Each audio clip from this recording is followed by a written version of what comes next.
Welcome to the other side of Lizzie Letby. In episode 90, we're going to look at the latest development in the Lizzie Letby debacle. So, from the Daily Mail newspaper by Liz Hull on the 1st of July 2015, 3 former bosses at the hospital where Lizzie Letby murdered babies have been arrested on suspicion of gross negligent manslaughter, Cheshire Police announced today. The senior executives who worked at the Countess of Chester during the neonatal nurse's killing spree were quizzed by detectives yesterday after being invited to attend separate police stations across Cheshire. They have since been bailed pending further inquiries. Their arrests form part of Cheshire Constabulary's ongoing inquiry into corporate manslaughter at the NHS Trust, where Letby murdered 7 preterm babies and harmed 7 more between June 2015 and June 2016. In March, Detective Superintendent Paul Hughes confirmed the corporate manslaughter investigation, codenamed Operation Duet, had been widened to include the grossly negligent actions or inactions of individuals. He said those identified as suspects had been notified but refused to confirm any names. The Mail is aware of the identities of those arrested but is not naming individuals. Letby, 35, is serving 15 whole life terms, blah blah blah. She is twice appealed, blah blah blah. And then, according to an independent report leaked to the Mail's trial podcast in March, babies' lives could have been saved if hospital bosses had acted sooner to remove Lizzie Letby from working. The report, commissioned by the Countess of Chester after Letby was first arrested in July 2018, found managers were inexperienced and missed 14 opportunities to suspend the nurse because they became blinkered to the possibility she was responsible. Instead of alerting the police, they commissioned a series of ineffectual external investigations which failed to get to the bottom of why the babies were unexpectedly collapsing and dying, the document said. Executives also ostracised and bullied doctors when they continued to raise concerns and demand police be called in. The reports carried out by independent healthcare consultancy Facere Melius, which has been blocked from publication, concluded. Although the report does not specifically reveal which babies might have lived, it makes clear that by February 2016, at least 2 senior executives at the hospital knew about the link between Letby and the infant deaths. She tried to kill 4 babies, baby K, baby L, baby M and baby N, and murdered 2 triplet brothers, babies O and P, before being removed from frontline nursing in July that year. Earlier action potentially would have reduced the number of baby deaths, the report said. Had different decisions been made, the spike in baby deaths would have been picked up sooner internally and externally, and potentially lives could have been saved. At the recent public inquiry, which is investigating Letby's crimes, senior management at the hospital faced serious criticism over their handlings of the spike in deaths. In their closing speeches in March, lawyers for the families accused executives of orchestrating a cover-up to protect the reputation of the hospital, lying to the families and bullying the consultants who tried to raise the alarm. Peter Skelton KC, who represents 7 of Letby's victims, said they displayed a form of individual and corporate self-protection that should have no place in the NHS.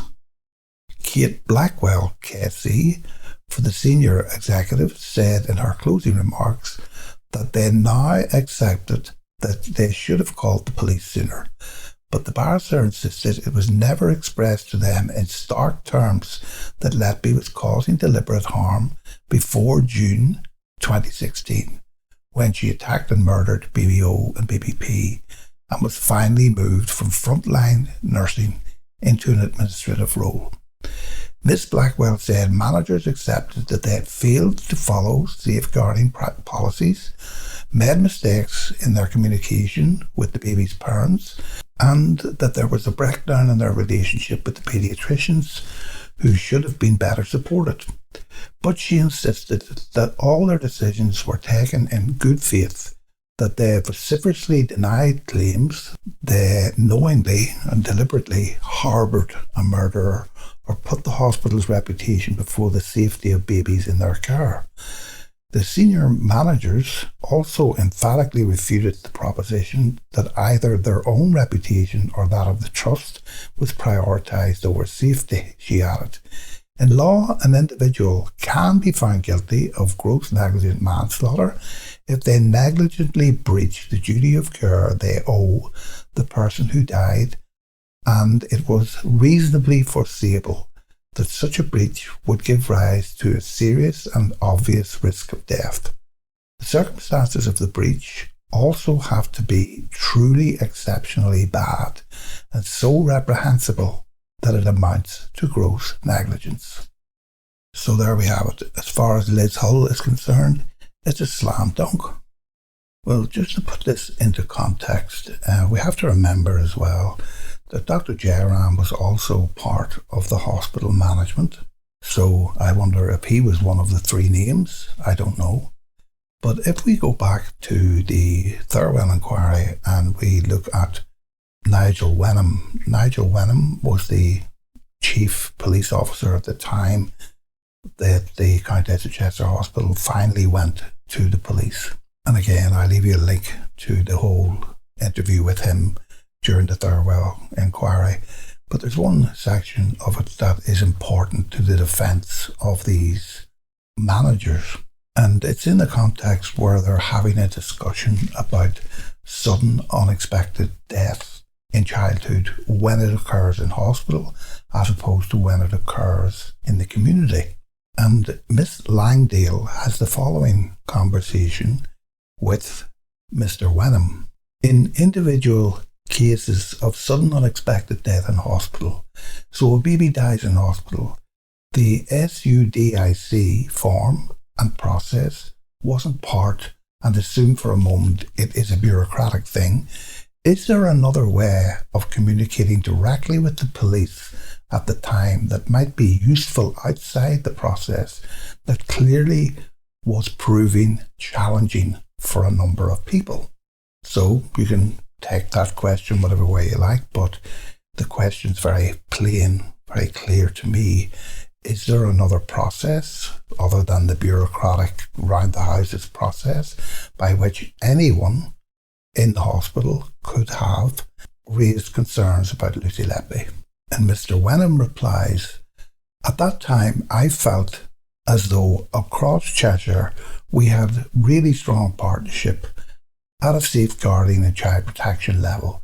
Both local safeguarding children boards and a range of other partnership structures where we were able to work together effectively. There was always that opportunity to engage with another professional from another agency all the time. It was just a case of the willingness of those individuals involved just to reach out and engage with those other professionals. And Miss Langdale says, did that include doctors and people within the hospital? I mean, I understand that there's death in the community and suspicious deaths in the community, but in terms of dealing with hospitals, if there were concerns about a member of staff in hospital, would it be the same ease of reference who you should contact or who you might contact? And Wenham says, I'm a bit unclear in terms of are you suggesting whereby it's a doctor got concerns about a particular individual? And Langdale says, or, meaning yes, but or, just the circumstances of the death, the sudden and unexpected death. You are not quite sure what happened. They don't at that stage know what happened, but they want to share any information they have about it. Wenham, then the answer to that would be to pick up the phone and contact the police, and the professional police officer will attend. And normally from the specialist department, we are there all the time to respond. It obviously leads into the understanding around the sudden and unexpected deaths in infants and child protocol or procedures that were in place around that time. So there you are. So the defence that the management at the hospital have is that the consultants, if they really were worried that Lucy Letby was killing babies, according to the Child Death Oversight Panel police officer and head of the local police division, Nigel Wenham, should have picked up the phone and called him. And had they done so at any stage in this long, mysterious journey, he would have sent around a professional police officer from the specialist unit to listen to their story. And Ms. Langdale makes it even more difficult for the consultants to get out of this, as far as I see it, by generalising the death of any child. She's basically saying to Wenham, if you have concerns about the death of any child, can you contact the Child Death Oversight Panel? And Wenham is saying yes, and if you do, we will listen to you. But as Peter Elston and I pointed out in the very first podcast that we did, we need to talk about Lucy Letby. Nobody did this. Nobody phoned the police.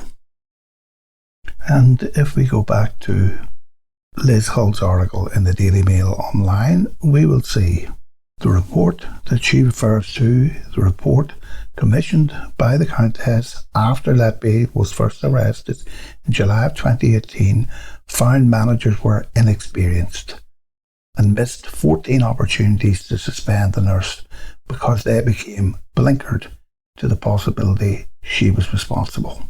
Instead of alerting the police, they commissioned a series of ineffectual external investigations which failed to get to the bottom of why babies were unexpectedly collapsing and dying, the document said. But again, what about the other manager in the hospital, Dr Jayaram? So we take this from the Thirlwall inquiry documents. Ms. Langdale. So before we begin, I understand there's something you would like to say. This is the Dr Jayaram. Yes, I would like to say to the parents and families of the babies affected by this awful tragedy that I would like to apologise for any personal feelings and omissions that I may have made in the period leading up to June of 2016 and afterwards that might potentially have made a difference to avoiding problems.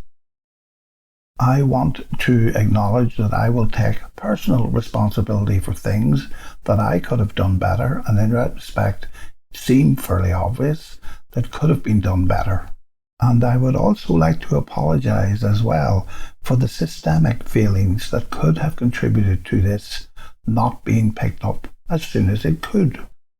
And carrying on, the role of clinical director, which was the managerial role that Jayaram had in the Countess of Chester Hospital, was very much a sort of managerial administrative role, and in simple terms, as I have outlined in my statement, it was being the representative of the department to management and being a representative of management back to the department.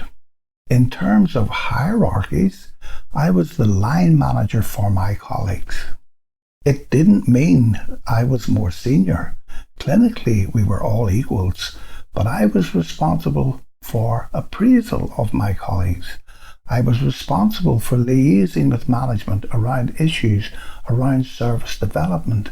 I oversaw other aspects of the department in terms of education, training and risk.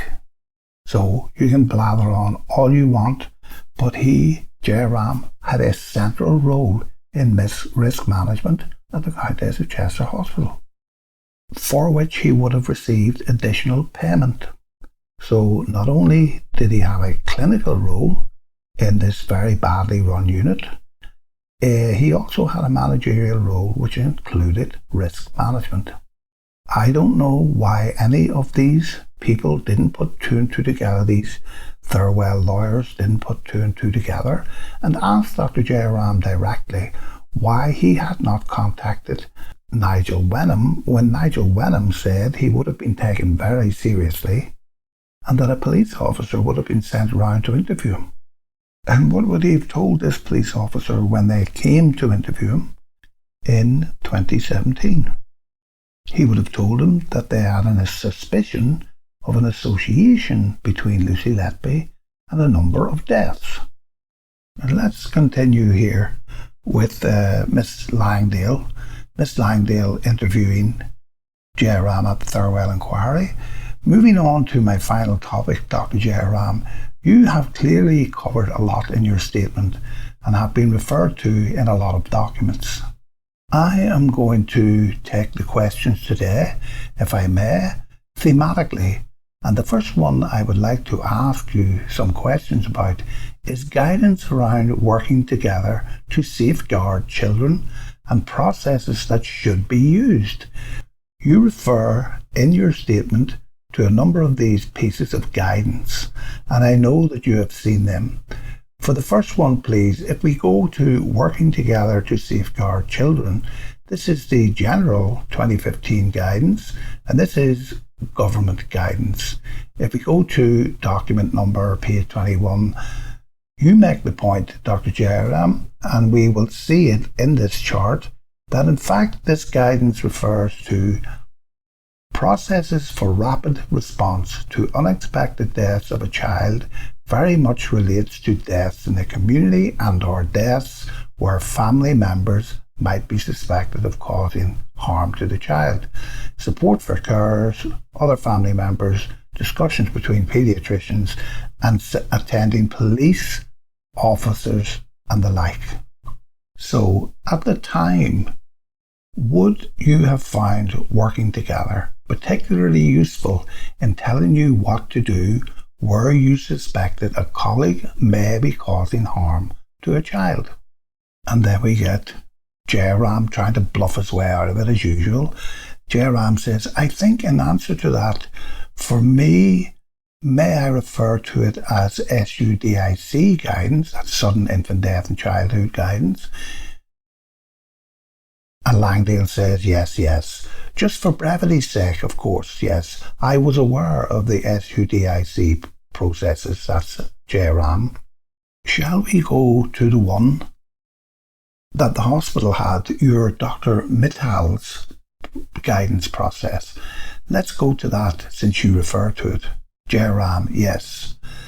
So this is, if you go to page 2, this is the Countess of Chester guidance about safeguarding and promoting welfare of children. Sorry, page 33. This is in the guidance, the SUDIC guidance, and the hospital had to, do you mean this? Are you aware of this?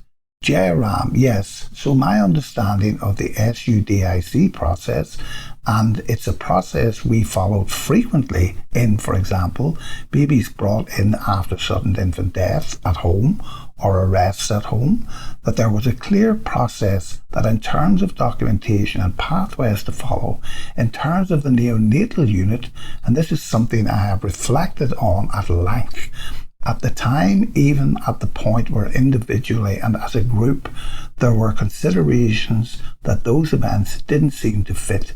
I did not consider using the SUDIC process because it never occurred to me that it would apply to babies in the neonatal unit. Now I say hospital emergency department or ward. And Ms. Langdale jumps in and says, it does. Jayaram, bluffing on, again, in those situations, usually in this situation, it would be a situation where the child is on the ward because of an injury, if you like, or an illness that had happened outside of the hospital. And I will admit in retrospect that looking at this guidance, there was potential to initiate SUDIC processes in these situations. I think one of the issues earlier on, particularly like some of the babies who died during 2015, particularly in the first part of this time period, if that's, we weren't at those points thinking outside of natural deaths. if you like. So there we have it. The Letby series of deaths didn't happen in 2015. So we can't blame the management for that, can we? But Miss Langdale says we will come to that. Jayaram, sure. Because Jayaram's trying to jump ahead. He's trying to anticipate why she's asking him, or when she's going to ask him, why he didn't contact the police, as Nigel Wenham said he could have at any stage. Just if I can focus on the process for the moment. This is Miss Langdale, Jayaram, yes. And you can see the way his answers are very curt when he doesn't want to say anything, and when he wants to spin, blather and bust, he just goes on and on all over the shop to sow confusion. We are in agreement, says Langdale, that this does flag up at least, if it's unexpected and sudden. So that is not the same as a sudden natural death, but sudden and unexpected. Jayaram, yes. Unexplained, unexpected, then this process should kick in, and there's also reference here, isn't there, to Child Death Overview Panel. And the purpose of the panel is to understand why children die and put in place interventions to protect other children and try to prevent future deaths. So standing back, that is what this is all about, isn't it? Dr. Jayaram, yes it is. Miss Langdale, you wouldn't know what happened. It needs investigation. Jayaram, it does. Investigation is seen as a neutral term. Jayaram, yes. Langdale, whoever it involves, whether it is a family member or staff member, who investigate and find out what's going on to protect future babies. That's what safeguarding is about. Jayaram, yes. So, says Langdale, when you look at this now, and we in agreement at this process, the SUDIC process should have been invoked even when you simply don't know. It's sudden and unexpected death. You don't know why, you don't know if it implicates anyone or not. It's a sudden, unexpected death that merits attention. And that is exactly what it is. But we won't get a yes or no answer from Jayaram on this one. Of course we won't. So Jayaram answers, I can't. I can't disagree that this situation, looking at this SUDIC, is a process that should have been initiated. With regards to CDOP, the Child Death Oversight Panel, as part of the notification of deaths, there is a form that's filled in, and so the Child Death Oversight Panel paediatrician is informed of deaths. I think I have said in my statement that I have no knowledge of what the process is after the CDOP paediatrician has been informed. And this is him off on one of his bluffs again. It doesn't matter what happens after the CDOP paediatrician has been informed. He has started the process of the Child Death Oversight Panel, which he has agreed he should have started if he truly suspected Lucy Letby was a murderer. And then he carries on to continue to hang himself. Can I say that it's not that none of these deaths were investigated? Not investigated, but they were investigated outside. That doesn't even make sense. We are simply, said Miss Langdale, looking at this as a concept at the outset. Yes, says Dr. Jayaram. So no bluffing, just yes. Because you are not alone in failing to realise that this process should have been triggered clearly. Yes, says Dr. Jayaram. And then Miss Langdale carries on to deliver the coup de grace. But Dr. Mitchell, he is the designated doctor for safeguarding. Did you have any conversations with him, or did he approach you to discuss the SUDIC process and whether, and if so, it should apply to any of the babies? Jayaram, no, there were no conversations either way. Throughout the whole period we are investigating. Yes, because they were carried out by Dowie Evans, who is not a forensic pathologist or a forensic investigator, has no experience in that role, has no role in that role, and was retired for 15 years before he decided that he would investigate this as a forensic pathologist. And then I link in this A Just Culture Guide, and just means justice, something that we don't seem to have anywhere else, but support consistent, constructive and fair evaluations of the actions of staff involved in patient safety incidents. So, and you can see what Ravi Jayaram's take from that was, when it really supported what the managers were doing. And again, I will leave the links to all of this and this whole Jayaram Thirlwall series of excuses, and how none of this actually adds up to what the role of a doctor is, which is quite plain in medical council guidelines and in the Children's Act in the UK and the equivalent, the Child First Act in the Republic of Ireland. If you suspect anyone is harming a child, your obligation is to go to the police. No ifs, buts, or any other excuse. You can go anonymously. You can write to them anonymously. You can set the wheels in motion for a proper investigation. What happened at the Countess of Chester Hospital was not a proper investigation. Even the criminal investigation was not a proper investigation. There you had the consultants who were making these claims against a background where the investigations from outside were constantly finding criticisms of their work, their clinical work. They were constantly finding that these ward rounds weren't sufficient, the staffing issues, the intubation procedures, resuscitation, ventilation, hygiene, etc., were all potential problems that were causing harm to babies in general. And indeed, the net result of this aberration of an investigation into Lucy Letby was that all of those things, such as the Pseudomonas contamination, which, according to Dowie Evans, should have caused the Countess of Chester Hospital to shut down. That's been ignored. No one has even mentioned that since. That's just one of the deadly threats that were present to all the babies in the Countess of Chester Hospital that the trial of Lucy Letby did not deal with.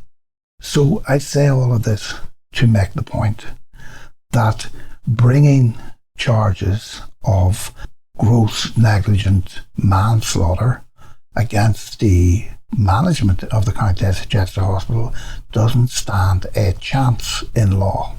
And if it doesn't stand a chance in law, why are Cheshire Police even pursuing it? We note that these managers were arrested or detained or invited in for discussion or whatever, but they weren't charged.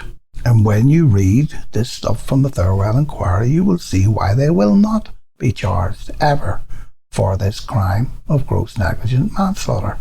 Because if the clinical safeguarding officers, Dr Jayaram and all of the other doctors in the hospital, are not raising these issues in the proper way, through the police, in the Child Death Oversight Panel, through the SUDIC processes and the safeguarding processes, then the managers, all they have to say is that no one told us what was going on.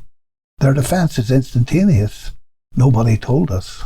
And it took till May 2017, almost a year after Lucy Letby was removed from the ward, for these people to finally go to the police. That is not safeguarding. That is reacting after the event, long after the event, which is precisely what you're not supposed to do. So yes, Cheshire Police can take a go at the management. Nothing would surprise me, but they have to include Dr Jayaram and all the others in the same indictment. It would take a long time to go through the whole of this document, so I'll leave a link and I would advise you to read it. It's fascinating. But we'll cover one more piece of it, and that is Miss Langdale, Dr Jayaram and BBK. So Miss Langdale says, BBK, you were given evidence in 2 trials, or you have given evidence in 2 trials about BBK. If we can ask you to summarise, what did you see at the time and what did you say to anyone at the time around what you saw and your suspicions or concerns? And of course, Jayaram, yes, I would like to talk in some detail about this, if I may.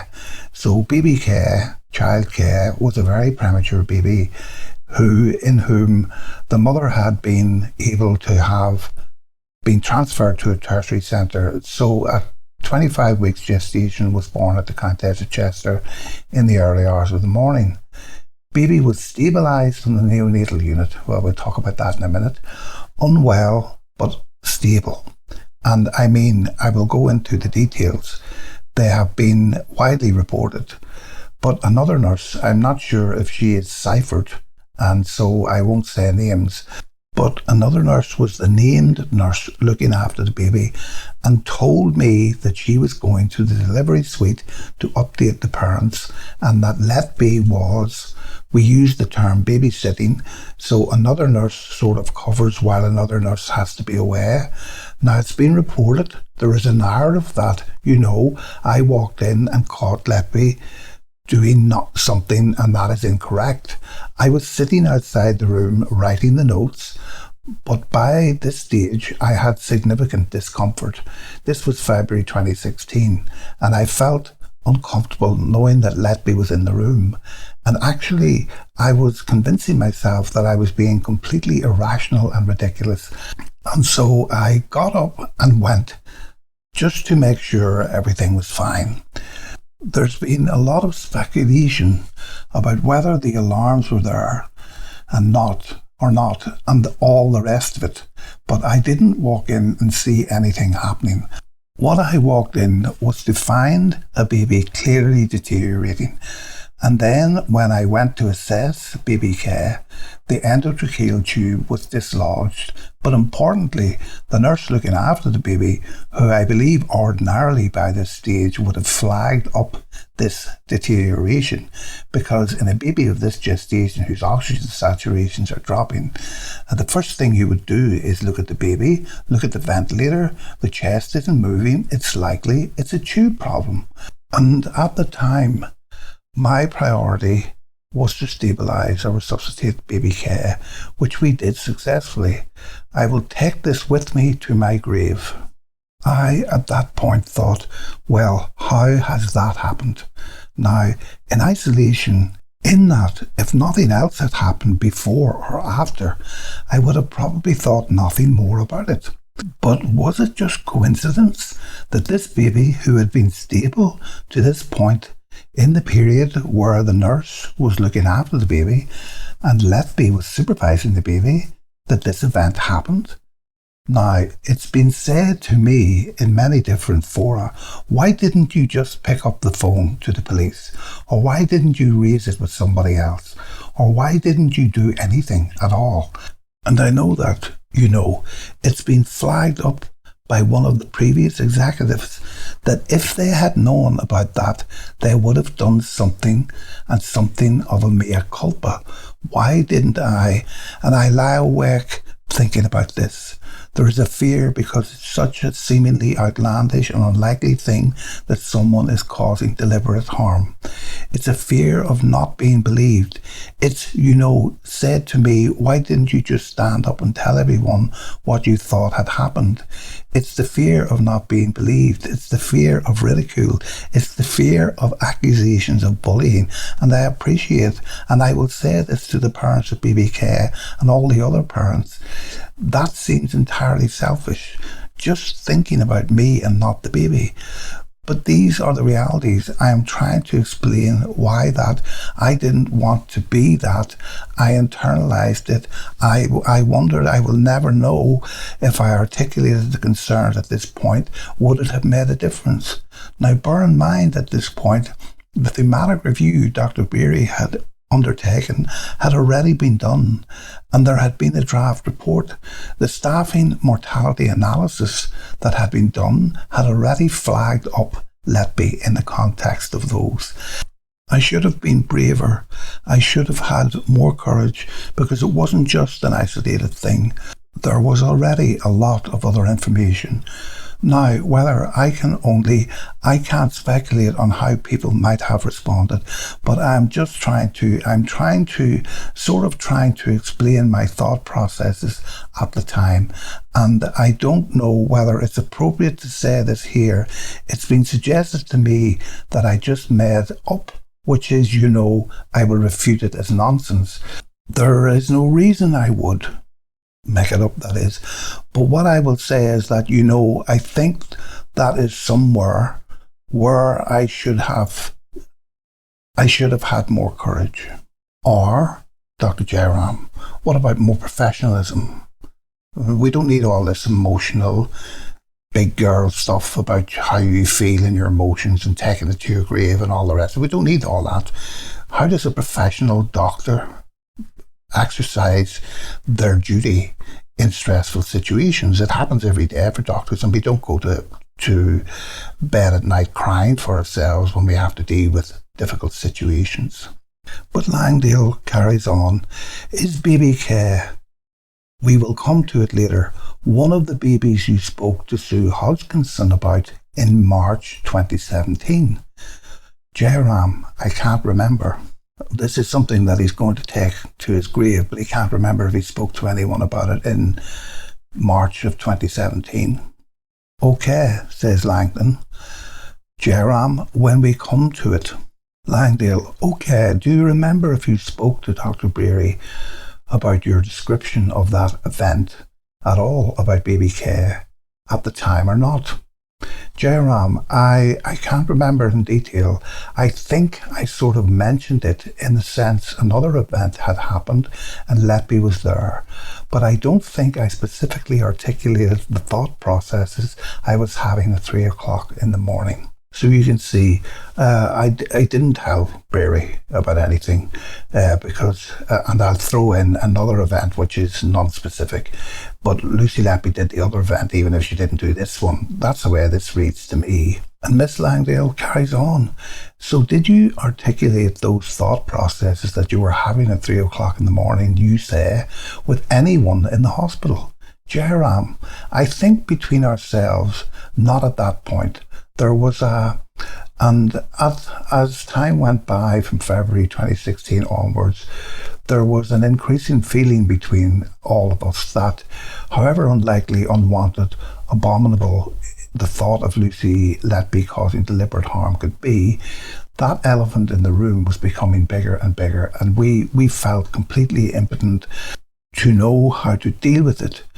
We knew that there was a thematic review that had been done and hadn't identified any obvious clinical causes, and I assume colleagues were also aware that that thematic review had been escalated through the medical director and the directors of nursing with a request for a meeting.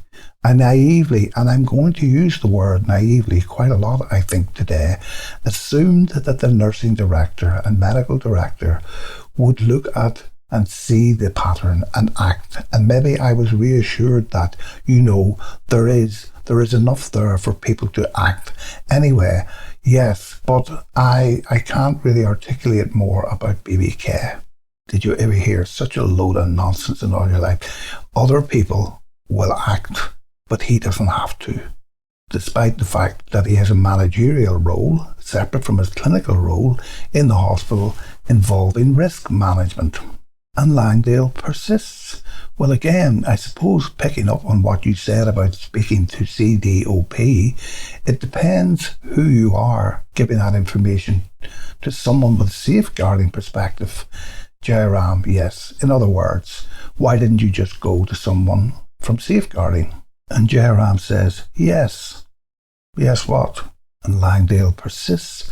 Had that information by this point, there had been a number of collapses, a number of deteriorations, and you were saying they were sudden and unexpected, leaving aside a member of staff. And Jayaram nods and carries on. And I think it's also, and again, this is my misunderstanding at the time, I understand entirely now that having enough grounds for suspicion is enough to escalate. And I think, for example, had I walked in with BBK and witnessed something that would have been very easy, that's a no-brainer. But I think this was all, it was all very circumstantial. And I think we felt, or we believed, because it was such an outlandish and unlikely possibility, that we, did we need more to raise it? And of course, it took us, in the end, until the third week of June in 2016 to feel we had enough to raise it. And Ms. Langdale, did you at the time not understand mere suspicion is enough? I know we will come to the exacts. They were looking for proof, and that's what your evidence and all that stuff that comes out repeatedly. Mere suspicion is enough. That is not what you appreciated? ? And then the classic answer from Jayaram. Yes, no. I just didn't understand. Poor me again.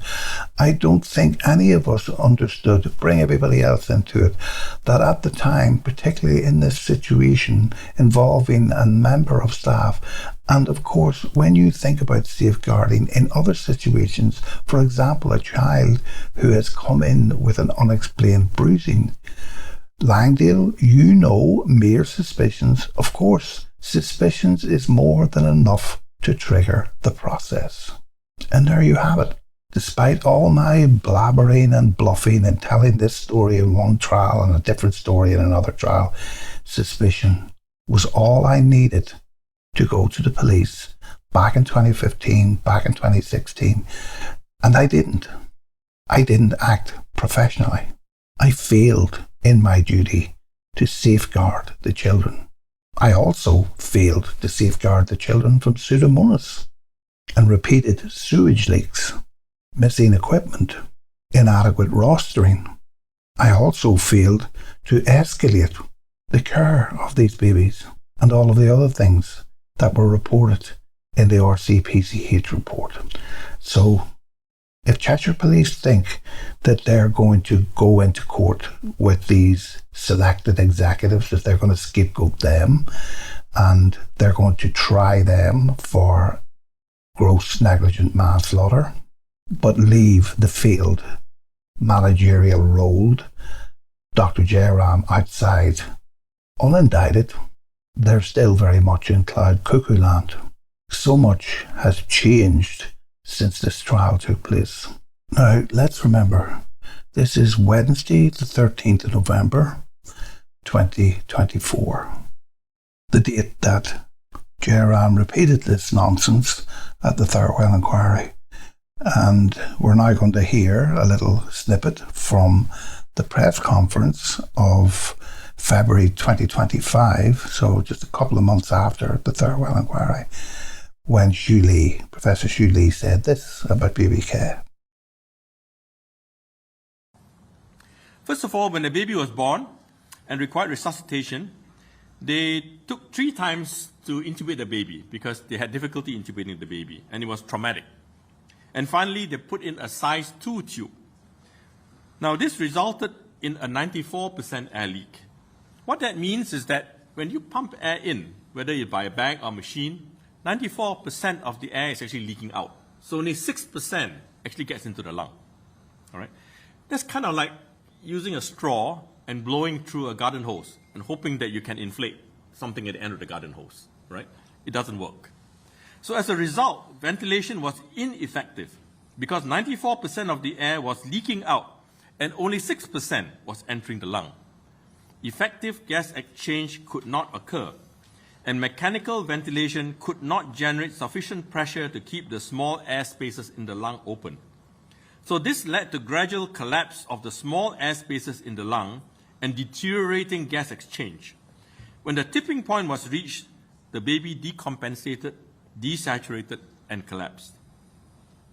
Now, when the small air spaces in the lungs are collapsed, if you try to reopen these collapsed air spaces, it actually requires relatively high pressures because they are collapsed, and therefore you need higher pressure to actually open them.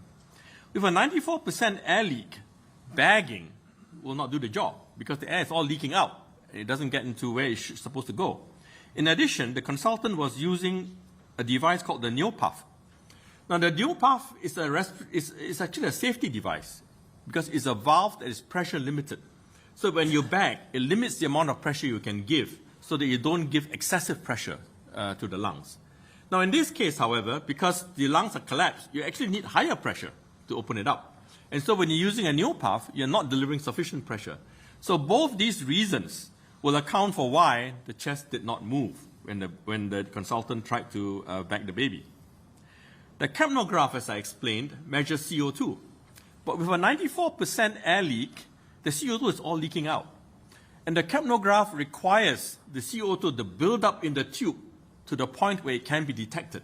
If the air is all leaking out, the CO2 is all leaking out and you cannot detect anything. And there's good studies to show that when the air leak is more than 20%, your ability to measure CO2 starts to drop. By the time you're 80% air leak, you measure nothing. And we've got a 94% air leak here. So for those two reasons, there's actually no proof that the tube was even dislodged. It was probably in the right place. It's just that the consultant didn't know what he was doing. The consultant also stated that he did not hear the alarms. But another nurse, in her testimony, stated in her statement that when I returned to the unit, I immediately became aware of the alarms sounding from baby 11's incubator and I rushed in to help.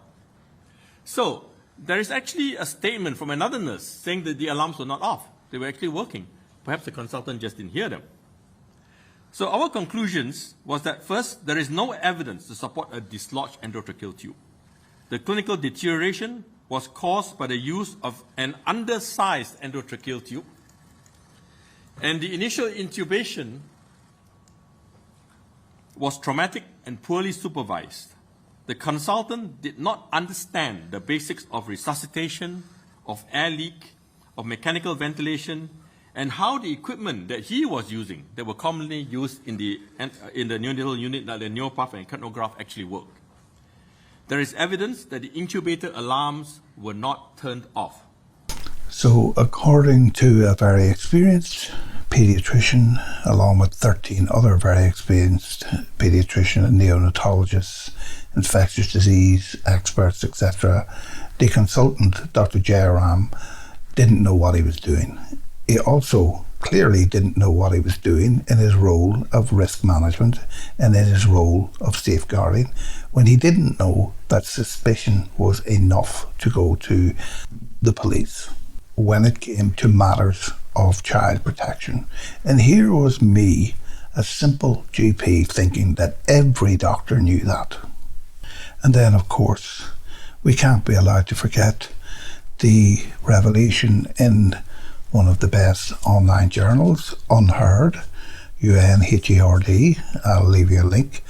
According to Jayaram's testimony, when he walked into the room where Lucy Letby was alone with baby K, he discovered that the infant's oxygen levels had plummeted because her breathing tube had been dislodged. Well, we just heard that it wasn't dislodged, and that the nurse was standing over the baby's cot without raising the alarm.